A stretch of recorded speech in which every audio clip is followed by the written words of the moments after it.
Hey, Hound Dogs, I'm David Hankins. I'm Paul Hankins. I'm Trevor Hankins. And welcome to On the Air with Power Squared. This week we're going to talk about Lightbox Expo 2021. That's right. Which we all attended virtually. You can see by the t-shirts. And I'm sort of live from the conventions at home. What is, for people that don't know, what is Lightbox? Lightbox is a convention geared towards people in the animation, either in the animation industry or getting into the animation industry. Right. Or interested. Although you may also see people from the video game and comic book industries. Right. Like I know Riot Games and Maxis are there. Okay. And Mike Magnola. Right. It was founded in 2019 in Pasadena, and in 2020 and 2021 it's been virtual. Yes. So but you guys attended the first one? Yeah, we went to the first one in person. And what made you decide to go? Well, there was a whole thing with CTN, and what's CTN for? CTNX is another animation Creative Talent Network Expo. Okay. Yeah. There was without digging too deep into it, there was kind of a controversy around that. So Steven Silver recommended, one of the conventions he recommended as an alternative was Lightbox. And Steven Silver's on the advisory board of Lightbox, by the way. Yeah. So it makes sense he would recommend that. And he's one of the panelists. And he's also a sort of mentor for Trevor, right? Yeah, he told me about that while I was taking his in-person classes. So that's how we got to it. Yeah. And so what do you think separates it from CTNX? Well, for starters, the tickets aren't overpriced. Yeah, virtually they're only it was $2 for me to go. Can't beat the price. Yeah. So the pricing scheme is more reasonable, and it actually makes sense that with you can, for the online version, you can pay more for the ticket, but you're also getting more stuff with that ticket. Right. It's not like CTN where it bars you're barred from accessing certain parts of the convention unless you pay more money. Yeah. And then also Lightbox, you actually get more of an opportunity to get face-to-face with different artists. Right. Well, I guess virtually now. I mean, well, virtually you can't really do that unless there's like a back and forth in a panel or something. Okay, but at the physical Lightbox, we were able, like Trevor was able to go around and get some advice on his art. Okay, so I attended today. I took off work so I could attend, and I actually went to 4 panels. Yeah, which is quite a lot. Did you guys do anything on the previous nights at all?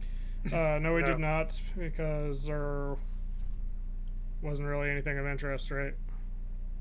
No. And you're planning to attend tomorrow and Sunday, or? Yeah. Okay. So we're just going to talk about what we went through today. Yeah.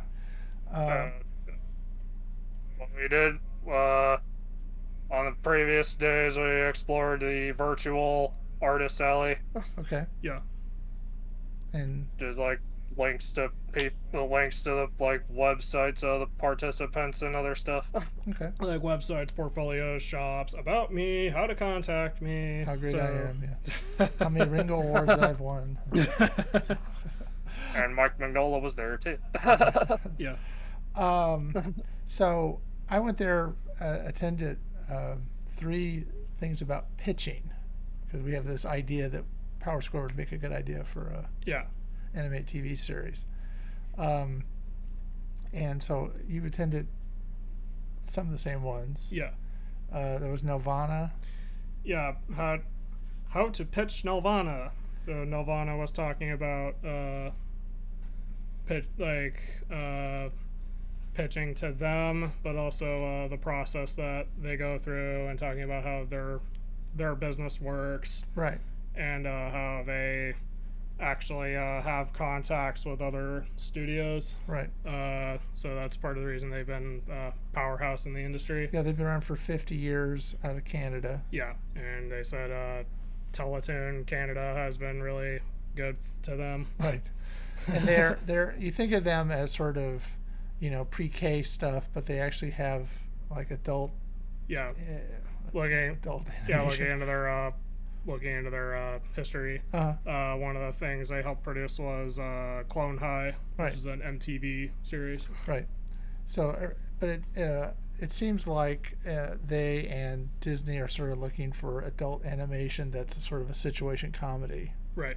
Which is not quite what we have, but you never know. There might still be interest. But it doesn't hurt to try. Yeah. So basically, and then Disney had the creative director for Disney Kids and the woman that was the creative director for Disney Channel and Disney Plus, as far as animation goes. And I believe I say creative director. I didn't catch what their title was. Right.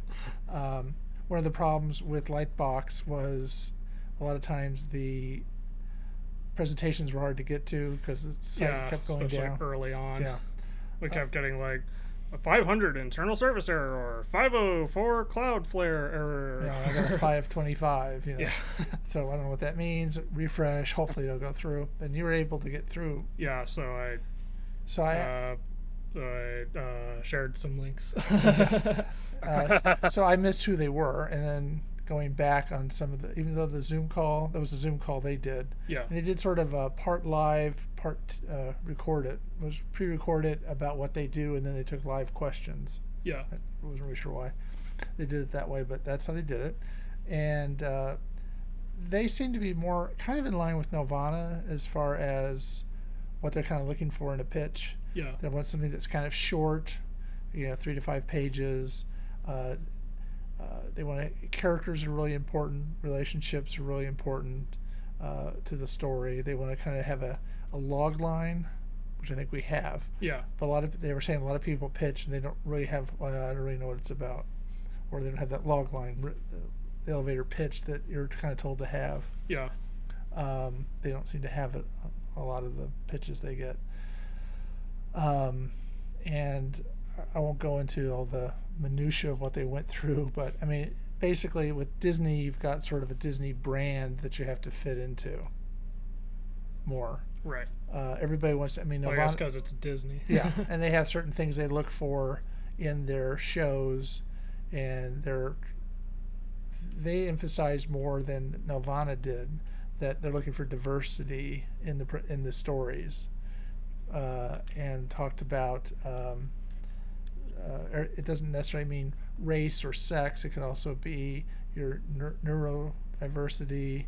They also talked about there was some show with Gonzo as Muppet Babies. There was an episode of Gonzo where Gonzo shows up dressed as Cinderella. Right. And all his friends, of course, accept him right away because kids are always that accepting. And but it's okay, and that's the Gonzarella episode, and they were very pleased with that.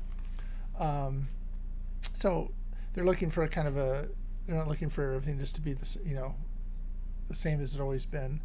The story ideas are really important. There's certain ones that they say resonate about family, fish out of water. And they even said, with great powers comes great responsibility was one of the storylines, which was we made fun of that in our own couple of issues. Yeah. But it kind of made me think that we're kind of not too far off from that, because it is, family is important to the story. Fish out of water, their new school. Yeah. And, superpowers and all that. But I always try to, we even got magic. Yeah. Yeah, they want Disney. They kind of want magic. Magic is important, especially for kids. They want them to be people they can look up to. The characters are doctors, and they talked about this one character who is a girl that she puts a child, girl but a child, and when she puts on this outfit, that she can suddenly fix toys, like she's a toy doctor. Doc McStuffins. Probably, it sounds like it. Yeah. I don't know if they said the name, but that kind of Yeah. They're looking for those kind of aspirational characters for kids. Right. Now that's for small children, the preschool stuff. Then they have Fox Kids, Disney Kids, which is probably not Fox Kids. And Disney Plus are different. They're a little older. They want people that don't have kids to watch their stuff.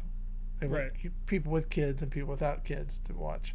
And their shows are longer, like 30-minute shows as opposed to 11-minute. Yeah.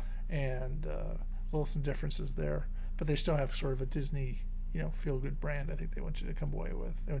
They want the humor to be. They mentioned, if you want a fart joke, it better be the most sophisticated fart joke you've ever written, because they don't want those really. They want it more sophisticated. They don't want like lowbrow. Yeah. Humor. One of the things that used to bug me about some of the shows you'd watch as kids is there was some show about, I want to say robots or something, or I forgot the name. Right. And at the end of it was a pretty good episode. It seemed like a pretty good show. At the end, they all sit around and try to fart or belch or something. I was like, oh, okay, lowest common denominator. So they're trying to rise above that. Good. Yeah. And they basically said, if you're interested, you've got like 10 to 15 minutes to make your pitch out of it. You'll have a 30-minute meeting, and it's about 10 to 15 minutes is your time to pitch. And they're looking for a short pitch packet early on, like 3 to 5 pages, because they have to look, as Disney said, they have 70 shows in development now, and they're not all going to make it to air. And they were telling you that the development time is 2 to 5 years. 2 to 3 is the average, but it can be up to 5 years just to get to the green light for pilot. And once you get the green light for pilot, once you make a pilot, then you have to then talk to executives about making it a show, and then that's where things can also go off.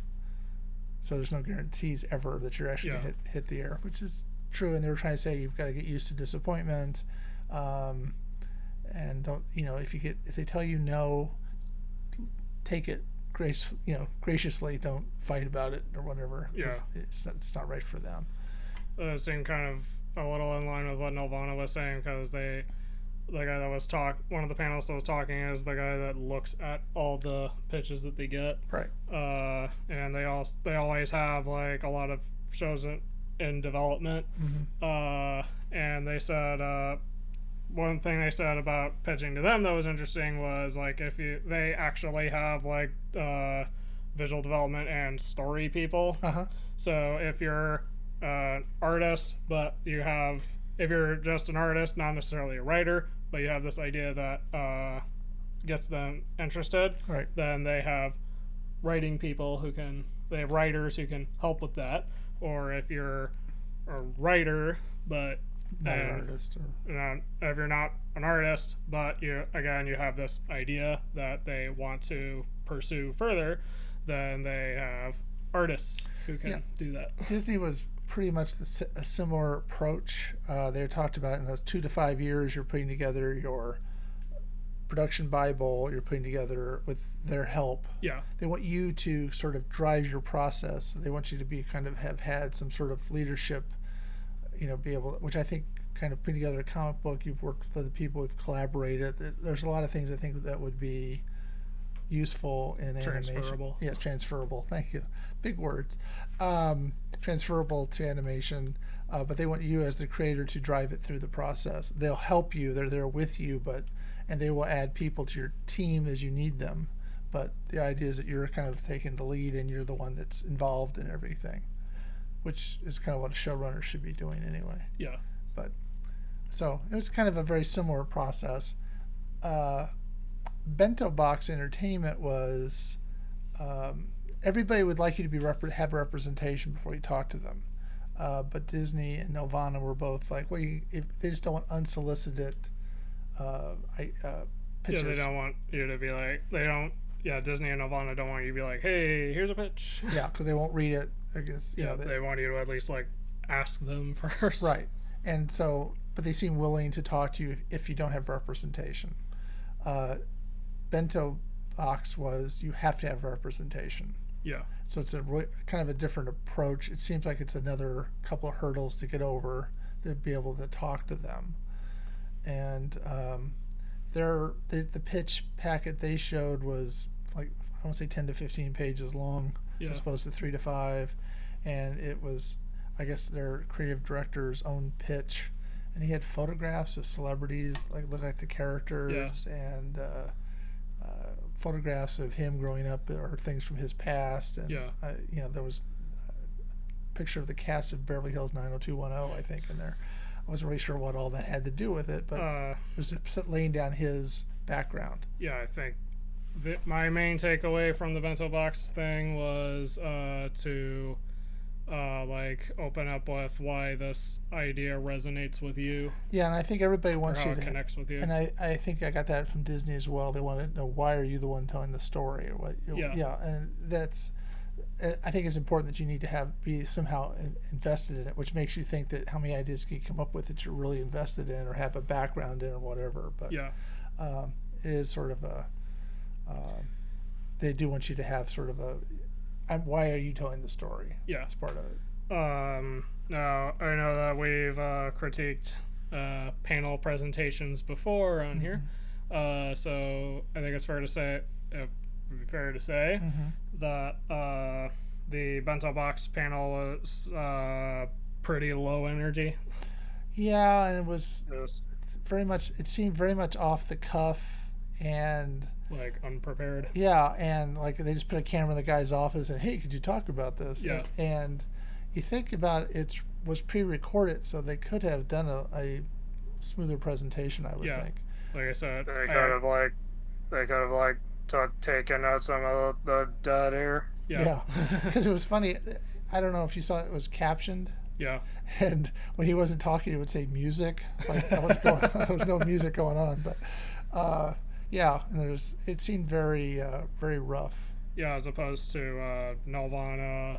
Yeah, it was more engaging. Yeah, and then Disney was the presentation part of it was pre-recorded, and then they did live question and answer off the chat. Yeah. And so that was kind of an interesting mix. Yeah, well, that was also the presenters are also more engaging, right? Yes, they were. So I think that's. So we're done with Bento Box. Will never talk to us. But anyway, I think that's a fair criticism. Yeah. Now at the same time, you were looking at the Disney pitching. Trevor and I looked at getting into the Nickelodeon through their talent pipeline, and it's actually interesting the way they talked about it. Like for writer and artist program, we kind of knew a lot of the information, but it was still good to hear it again. And they talked about becoming a Nickturn, or the Nickelodeon internship, which they stressed was different from the Viacom CBS internship. But with that, it's actually interesting just how open they were to people with different backgrounds. Like you could have a non-traditional background, like maybe your past has nothing to do with animation, but you're very interested in learning more about it, or you're passionate about it, or I guess they generally don't. They're also very inclusive. They have try to create a space that's where you can be free to actually be yourself. Right. And they did talk about diversity, which was the way they talked about it was a good thing that they touched on it. Because like the way they talked about it, Nickelodeon actually puts diversity into action. Right. Especially with like including through hiring. Now, one thing that one of the people from Bento Box was the head of talent. Yeah. HR. Anyway, that's how I interpreted it. And she was saying that this is the time to get into animation if you're going to do it, because there's a lot of animation going on. Everybody's looking for new ideas, Yeah. And there seems to be a lot of stuff. This is a great time to get into the creative side of entertainment in a lot of ways, because there's how many channels are there? How many outlets are there? All looking for content. So it's a good time. Let's see. There was another panel that was protecting your art, but I don't think we watched that yet. Fortunately, it's a rewatch forever kind of thing. Yeah, some of them were live only. That one. Go ahead. Right. some of them were live only. Some of them were you could watch it until the end of the show, the expo, and then some were live forever. Yeah. Or up forever, not live. 30 years later, the guy's still there. What is Please leave this? me A alone. Ludwig stream? But you could watch it. And then one of them was the Disney one said you could watch it again, but we tried the Zoom thing was over. You couldn't watch it. So. Yeah. We did see how to grow an Liars. online. What? Liars. We did see how to grow an online following. Yeah, now I thought that would be more how to grow one. His was more how to use one, Right. I thought. But it was still an interesting approach. Yes, and basically his idea was instead of having sort of social media tell you kind of, I guess, move up your, you have your book as the top and your Yeah. website. He said always have you should have a website, which I guess we do for Power Square and Trevor Yeah. has for his own art.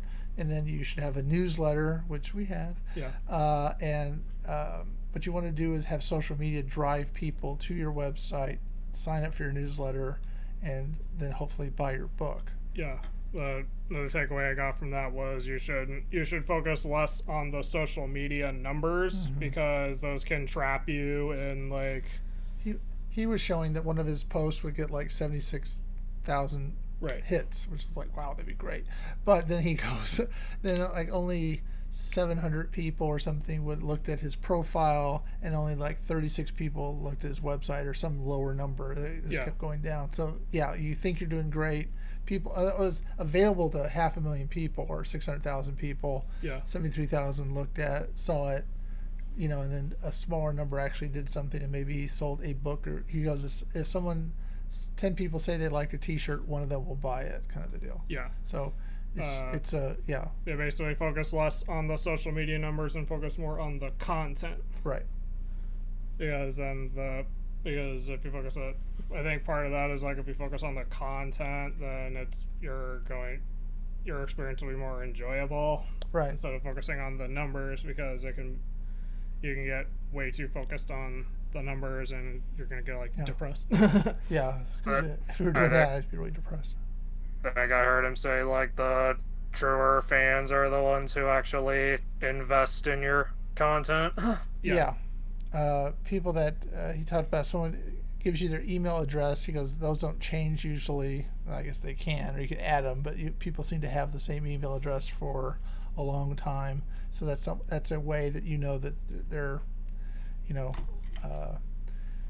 Yeah. kind of at least let you in a little bit. But he was saying that the more expensive it is to produce, those are better.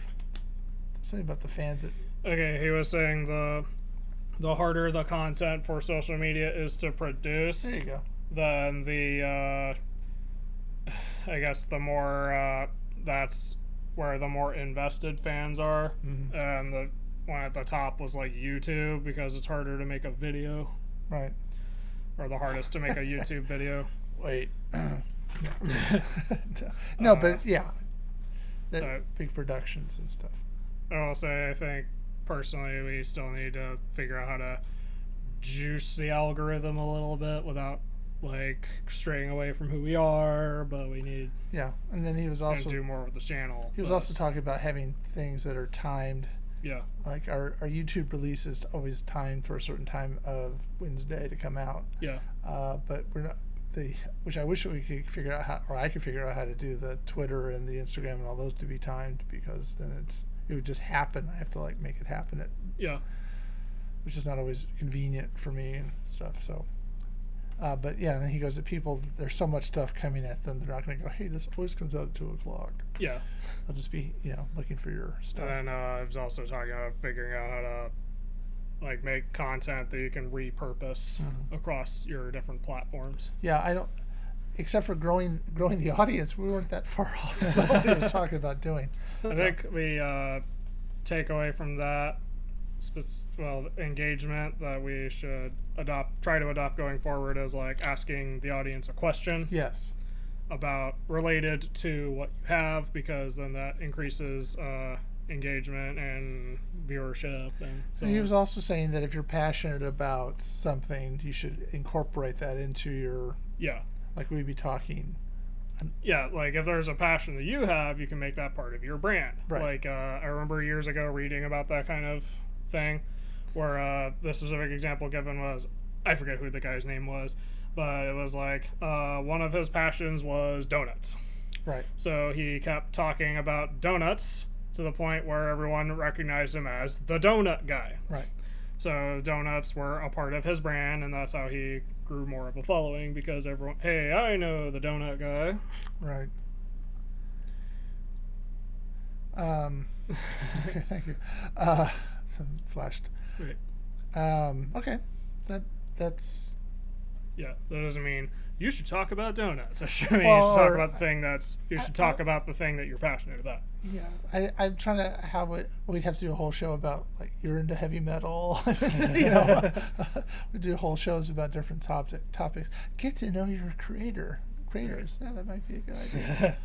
Like I guess on social media, you just occasionally say something about. You occasionally talk about the other thing you're passionate about. Right. Like, I guess in my case, it would be video games. Right. Yeah. We should maybe do a shows where we talk a little bit more in depth about who we are. Yeah. What influences us? What do we like? What do we collect? I mean, we talked a little about collecting. But, Yeah. We could talk a little bit, go a little more in depth. Wow, that's a good idea. Write that down as a show idea for later. Okay, so we talked about the mental box panel. There was another one that was about mental health for the artist, but we kind of saw something like that from the same person and the same artist last year. Okay. Fortunately, that's listed as a rewatch forever. It's a Twitch thing. Okay. Let's see. Then there was How to Get Into the Animation Industry, which Trevor and I tried to watch, but it was through the Animation Guild, and you had to like sign up for it. It was basically just put in your put in like your name and email address to get the Zoom link to that, and that was Bento Box again. We kind of bailed on that because, well, besides being low energy again, it was stuff that we weren't really learning anything new. Right. Yeah. I think it's interesting. One of the things about Lightbox that seems to be different from like Comic-Con is all these presentations are on different, channels. I mean, so to speak. Zoom. You have to sign in through the Animation Guild. You have to do something. Somewhere on Zoom, somewhere on YouTube, somewhere on just different platforms. I guess is what I'm trying to say. Instead of everything was on YouTube, basically for Comic-Con. You have to really kind of work harder to get to these panels. And the last thing that we had scheduled for today was Amphibia Q&A. It was originally going to be a premiere, but it got switched to a Q&A because, it's public so people could leak that. Right. It was scheduled for the same time that we are recording this right now. So at the moment of this recording, I am using OBS on my computer to capture it. Yeah, we have to make decisions. So now there's stuff you're going to go to tomorrow? Yeah. I don't remember it off the top of my head.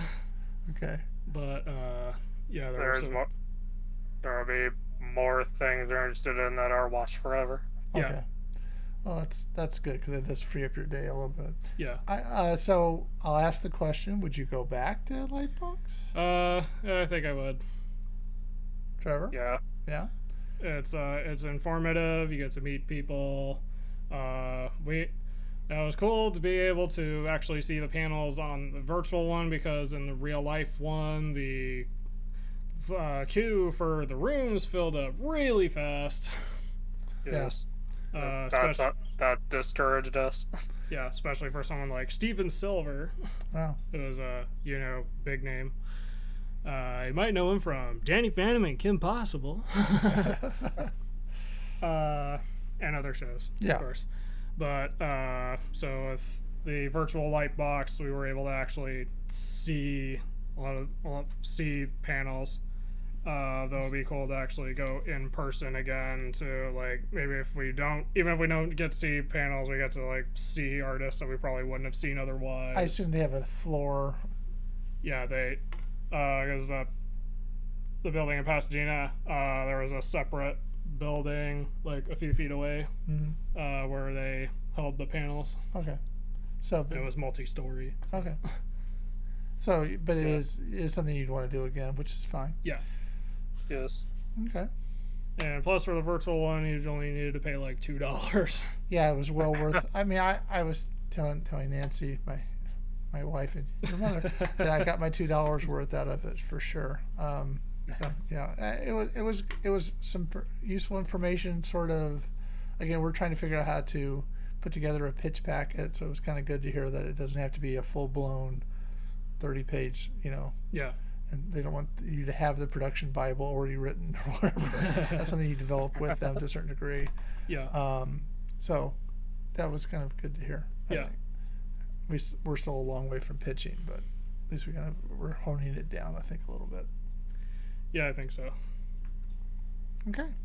So, if you're watching this on YouTube and you like it, consider leaving a like and subscribing, ringing the notification bell, and leave a comment if you had an experience with Lightbox and want to share it. Yeah, we like to hear about it. All right. So until next time, I'm David Hankins. I'm Paul Hankins. I'm Trevor Hankins. And you've been on the air with Power Squared.